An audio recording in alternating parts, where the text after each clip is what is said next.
मसीह यसू में आप सबको सलाम। खुदावंद की शुक्रगुजारी करते हैं कि खुदावंद ने फिर मुझे एक मौका दिया कि मैं आप लोगों के साथ खुदावंद के ज़िंदगी बख्श कलाम को बयान करूं। यकीनन आज भी आप लोग कलाम के वसीला से बरकत पाएंगे। मेरे अजीजों, आज हमारा टॉपिक होगा कर्ज। जो लोग कर्ज लेते हैं और अदा नहीं करते और जो देते हैं वो बरकत पाते हैं।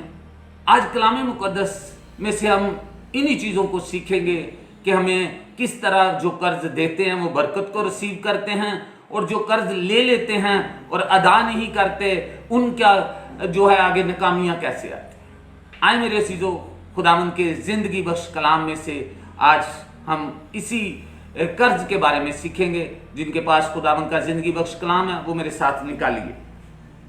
ज़बूर 37 और उसकी 26वीं आयत की मैं तलावत करूँगा।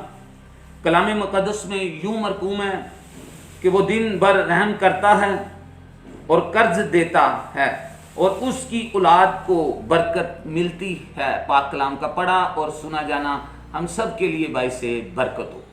मेरे अजीजों, खुदा के ज़िंदगी बख्श कलाम में लिखा है कि वो दिन भर रहम करता और कर्ज देता है। ये जो कर्ज है वो शख्स, जो कोई भी शख्स है, जो भी कोई किसी के पास आता है, जो इस कलाम को जानता है कि देने का अमल क्या है, वो कर्ज देकर बरकत जो है अपने ख़ानदान के लिए, अपने बच्चों के लिए, अपनी फैमिली के लिए खुदा से रिसीव करता है। क्योंकि जो रहम करता उसी पर रहम होगा। शायद किसी के बच्चे की शादी हो, वो आकर उससे कहता हो कि मुझे आप कर्ज दे दें। किसी ने घर बनाना है तो वो कर्ज लेने आ जाता है। इसी तरह जिससे भी ज़रूरत होती है वो उस शख्स के पास जाता है और उनसे वो कर्ज ले लेता है।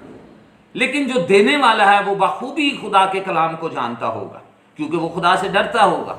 अगर वो डरता है तो वही जो है कर्ज देगा, क्योंकि उसको इस चीज़ का इल्म है कि खुदा के ज़िंदगी बख्श कलाम में लिखा है कि वो कर्ज देता है और बरकत उसकी औलाद को, उसकी फैमिली को मिलती है।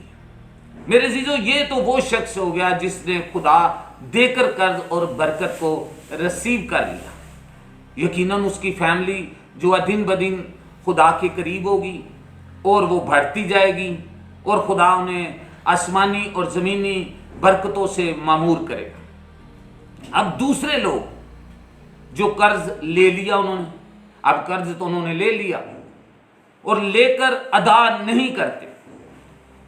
कलाम मुकद्दस में से इस हवाला को मैं पढ़ने लगा हूँ, वो भी खुदा के ज़िंदगी बख्श कलाम में ही मरकूम है। ज़बूर 37 और उसकी 21वीं आयत की मैं तलावत करूँगा। कलाम मुकद्दस में यूँ मरकूम है, शरीर कर्ज लेता है और अदा नहीं करता, लेकिन सादिक रहम करता और देता है। मेरे अजीजों, शरीर लोग वो हैं जो अबलीस के लोग होते हैं।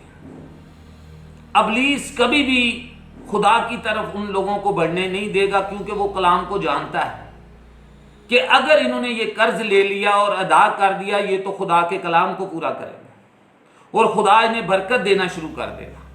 वो इस ऐसी मुश्किलातों में उन लोगों को डाल देता है, जब भी वो कर्जा देना चाहते हैं वो देने ही नहीं देता।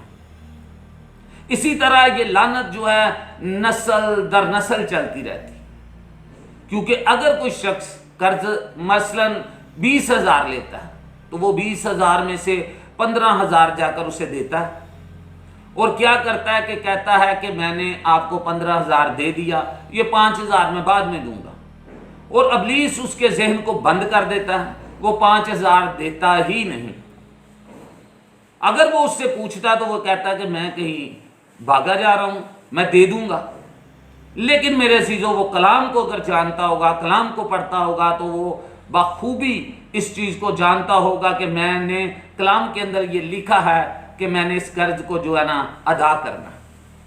अगर आप अपने फैमिली की तरक्की चाहते हैं तो मेरे अजीजों, जो भी आप कर्ज लेते हैं वो आप ईमानदारी के साथ जाकर उनको दे दीजिए।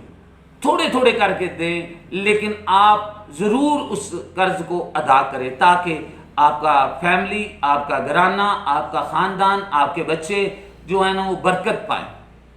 आप बहुत सारे लोगों को देखते हैं, यहाँ ये ईंटें बनती हैं भट्ठों पर, वो नस्ल दर नस्ल वो इसी कश्मकश में है। बाप कर्ज लेता है तो वो देता ही नहीं, आगे उनका बेटा है वो कर्ज लेता है, वो उसमें फंसा हुआ है। वो यही बात है कि वो देना ही नहीं चाहते। अगर मेरे अजीजों आप इस लानत से बचना चाहते हैं तो जो आप कर्ज लेते हैं उसे ईमानदारी से अदा करें।